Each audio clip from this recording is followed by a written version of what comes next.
10 de la mañana y pensando en este tema que venimos trabajando y charlando mucho, que tiene que ver con el ajuste del Fondo Monetario Internacional, las recetas del fondo, las implicancias que tiene, incluso una pregunta, ¿no? Si esas implicancias son iguales para todos los sectores de la sociedad, si hay también un tema donde, por ejemplo, puede entrar la problemática de género, ¿no? En cómo aplican esas políticas. Bueno, quisimos comunicarnos con Andrea Datri, ella es fundadora de Pan y Rosas, escribe en La Izquierda Diario, es autora de Pan y Rosas, Pertenencia de Género y Antagonismo de Clase en el Capitalismo, un libro, y compiladora de Luchadoras, Historia de Mujeres que Hicieron Historia, y este domingo publicó en el suplemento de los domingos de La Izquierda Diario, la fuerza de las mujeres contra el Fondo Monetario, y la tenemos ahora en la comunicación. Buenos días, Andrea, Leo Méndola y Lucía Ortega, te saludamos.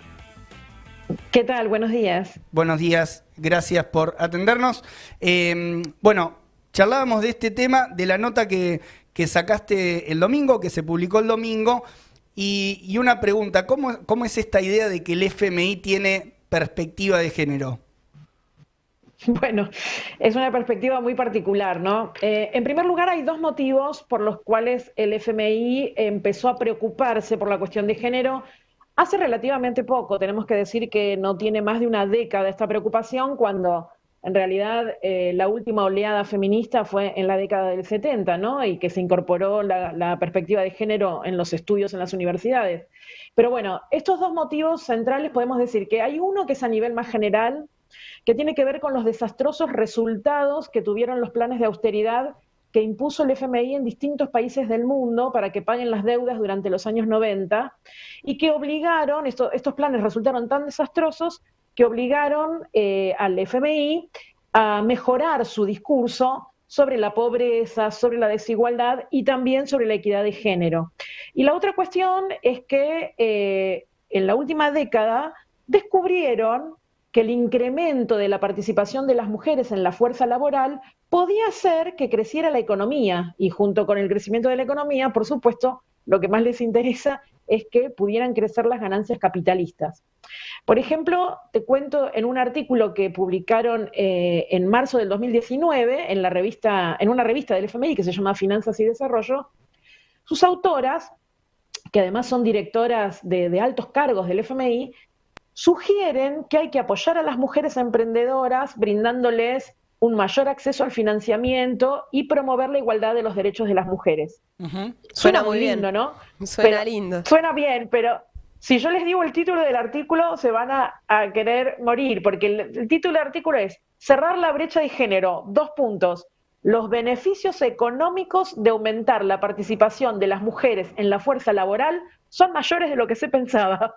Es decir que verdaderamente ahí se descubre la verdadera intención, digamos, de esta preocupación por las mujeres. Bueno, pero en este marco, digamos, el FMI lo que hizo, entre otras cosas, fue poner mujeres al frente del organismo, ¿no? Esto es toda una novedad de los últimos años. La primera fue Christine Lagarde, que nosotros la conocemos muy bien porque es la que tuvo la negociación con el gobierno de Macri para el endeudamiento que hoy se está discutiendo cómo se paga.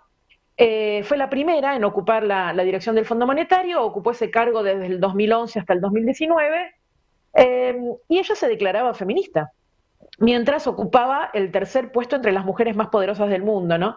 Ella decía que hay que despreciar, si se despreciara, digamos, la mitad del talento mundial, es decir, si se despreciara a las mujeres, y con esto se refería a la mitad del talento mundial, eso implica una pérdida enorme de la prosperidad económica para todos. Y esto me parece que marca bien la pauta de género o de preocupación por el género que tiene el organismo, ¿no? Y algo bastante parecido. Sí, recuerdo, Andrea, que Macri había dicho que él esperaba que nos enamoremos de Christine Lagarde en un momento. Que todos los argentinos nos enamoremos de Christine Lagarde. Sí, de esta feminista tan que ha luchado tanto por los derechos de las mujeres.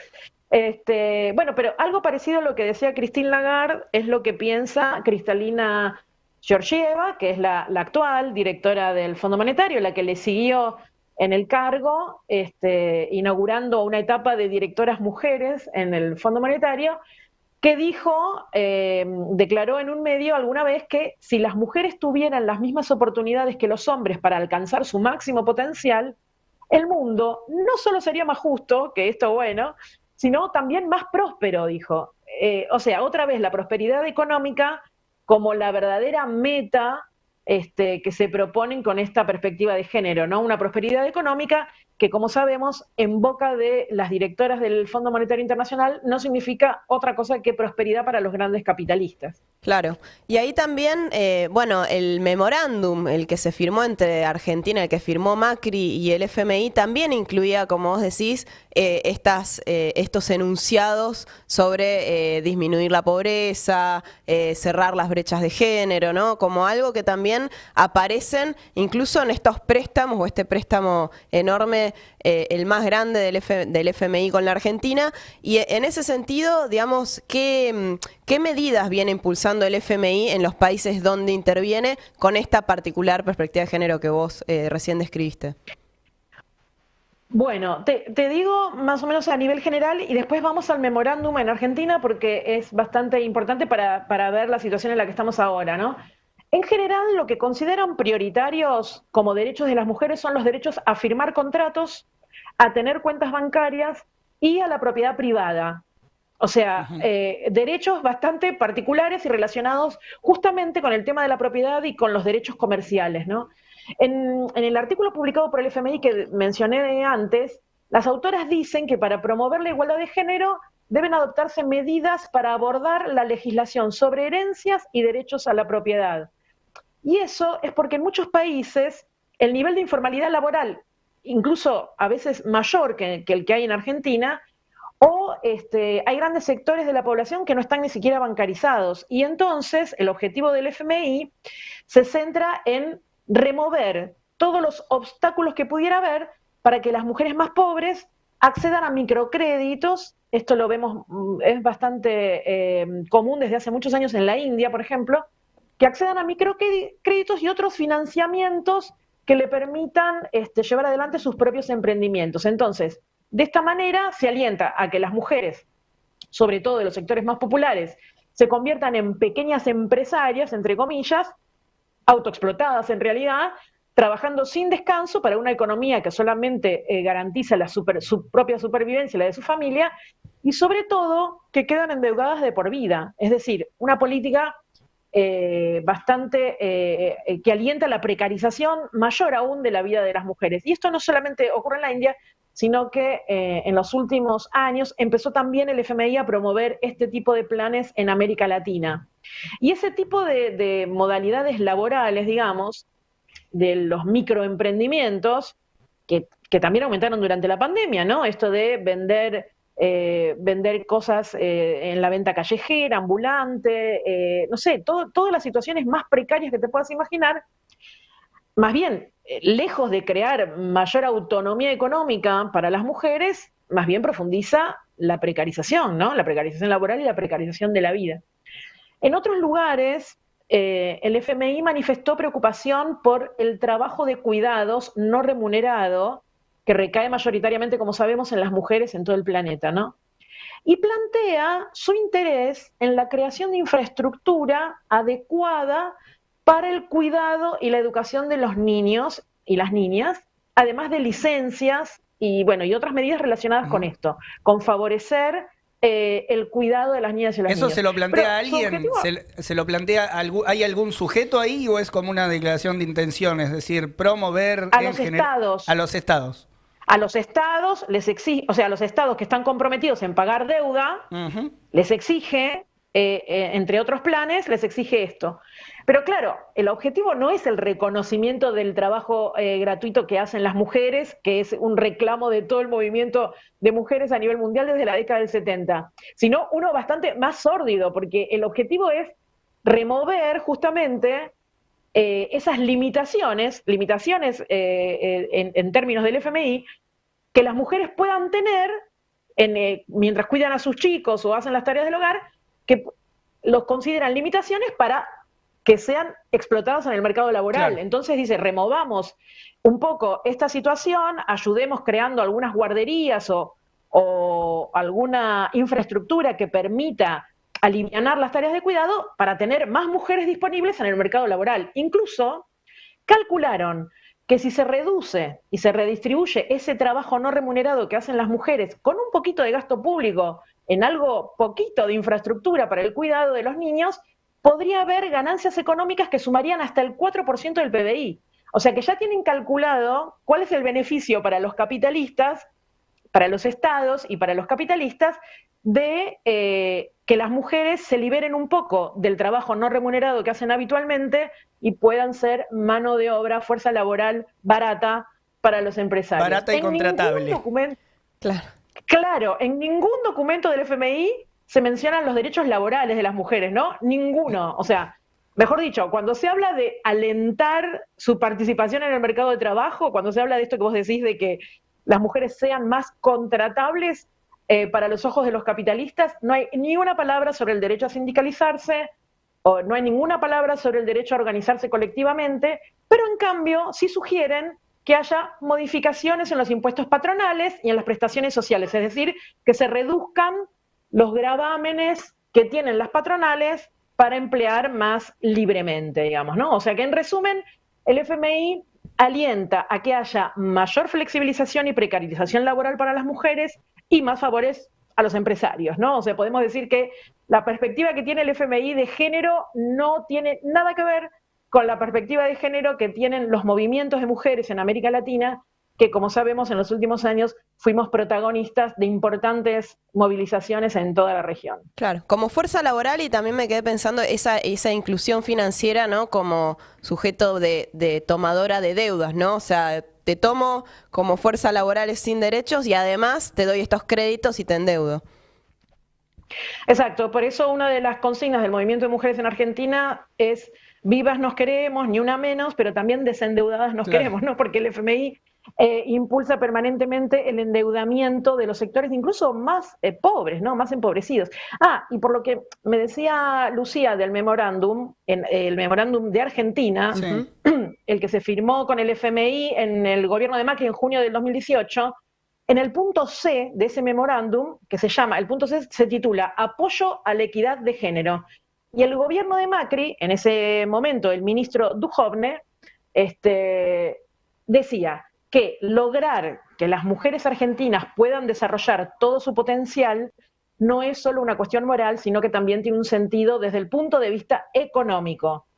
Y en ese sentido, el gobierno se comprometía por escrito en este memorándum con el FMI a trabajar para, esto lo voy a leer del memorándum directamente, trabajar para reformar el actual sistema tributario, reduciendo los desincentivos para que las mujeres participen del mercado laboral. Atención con esto, desincentivos para quién, ¿no? Es decir, trabajar para reformar el actual sistema tributario reduciendo los desincentivos se puede traducir como quitar gravámenes a las patronales, ¿no? Que esos impuestos los desincentivan a contratar mujeres. Rebuscado, pero como para impulsar que esas patronales puedan contratar mejor, sería. Sí, rebuscado, pero bastante claro, digamos, ¿no? Y algo de eso después, ya se está llevando adelante también, con la reducción de las contribuciones patronales y eso, que son a veces más altas las tasas que reducen para mujeres que para varones, como que un poco también ahí se expresa. O favorecen a empresas si contratan, claro, si contratan mujeres, ¿no? Claro. Especialmente. Bueno, después otra de las cosas que decía el memorándum es continuar implementando nuestros proyectos e iniciativas en acciones para promover igual paga y un sistema más equitativo de licencias de paternidad y maternidad. Continuar construyendo infraestructura para el cuidado de niños y educación de la primera infancia, cosa que no hizo el gobierno de Macri, pero que lo prometía en concordancia, digamos, con lo que reclama el Fondo Monetario a nivel internacional, como decíamos antes. Exigir a las empresas que cotizan en bolsa que publiquen los datos sobre el equilibrio de género en su directorio. Techo de cristal, no nos importa si las gerentas, si hay más gerentas o menos gerentas que gerentes, digamos, ¿no? Pero bueno, era de las preocupaciones que tenía el gobierno de Macri. y continuar trabajando en iniciativas para luchar contra la violencia de género. Entonces, lo primero de los desincentivos a las patronales está clarísimo. Hay otras medidas que parecen superfluas, como lo del techo de cristal, pero hay otros postulados, como la construcción de infraestructura para el cuidado, que suenan muy bien, ¿no? Como decía Lucía antes, suenan verdaderamente bien. Pero, ¿cuál es la contradicción?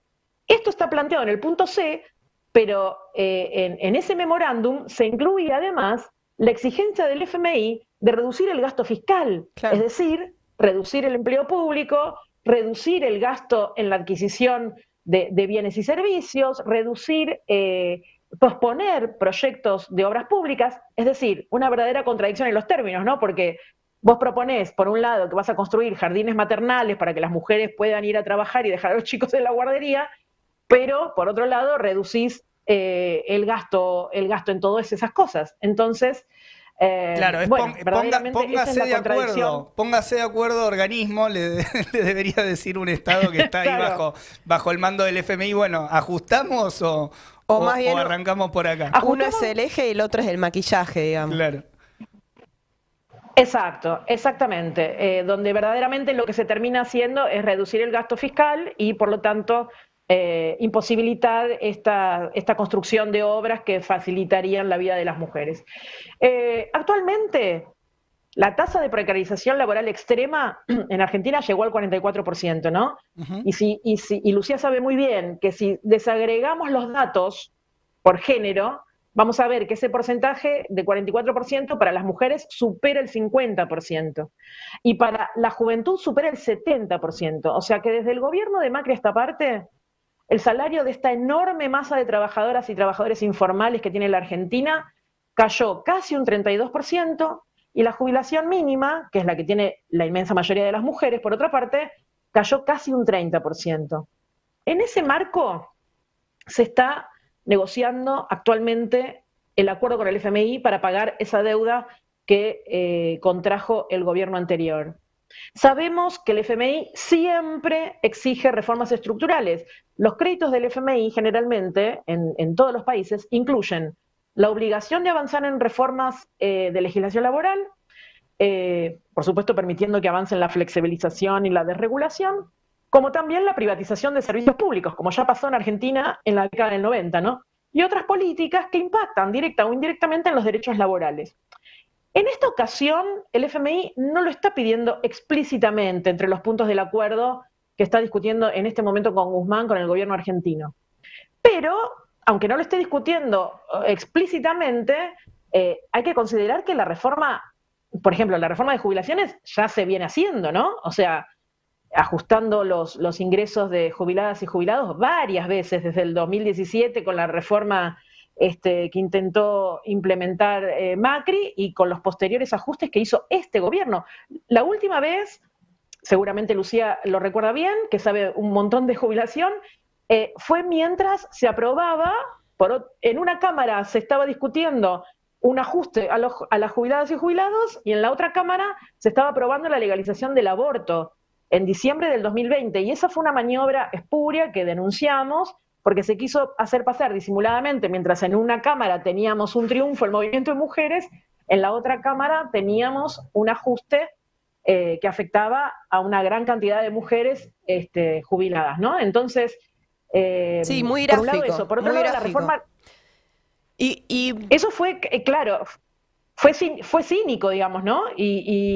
Y por otro lado, yo decía esto, la reforma sí. jubilatoria no hace falta que la pidan porque ya el ajuste ya se está haciendo.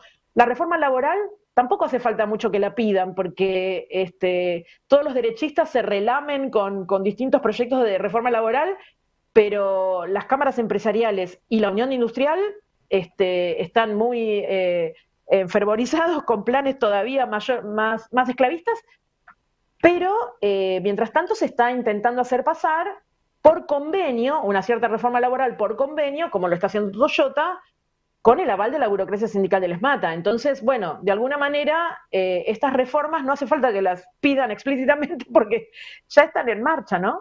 Claro, no, y hay un tema que es el que se está discutiendo exactamente el ritmo, que es el achicamiento del déficit fiscal, ¿no? Eso, ¿cómo ves que impactaría también en la vida de las mujeres?